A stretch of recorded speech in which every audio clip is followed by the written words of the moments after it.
সব পেয়ে গেলে মানুষ স্বভাবতই বদলে যায়, অহংকার জন্ম নেয়, বিনয় হারিয়ে যায়। তাই হয়তো সৃষ্টিকর্তা কাউকে কিছু দিয়ে আবার কিছু থেকে বঞ্চিত রেখেছেন।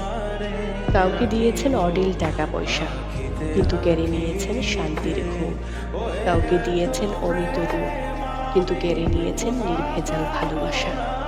কাউকে দিয়েছেন পেট ভরে খাওয়ার ব্যবস্থা, আবার কাউকে সেই এক মুঠো ভাতের জন্য লড়াই করতে হয়।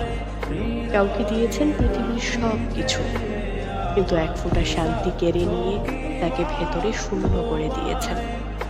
এজন্য জীবনের নির্মম নিয়ম, অভাবী মানুষকে বিনম্র রাখে, কৃতজ্ঞ রাখে। অভাবী মানুষকে জীবনের প্রতি আসল উপলব্ধি জাগিয়ে তোলে। কারণ মানুষ যখন সবকিছু পেয়ে যায়, তখন আর কিছু বুঝতে শেখে না। অভাবেই শেখায় কিভাবে বেঁচে থাকতে হয়, কিভাবে মানুষের কষ্ট বোঝা যায়।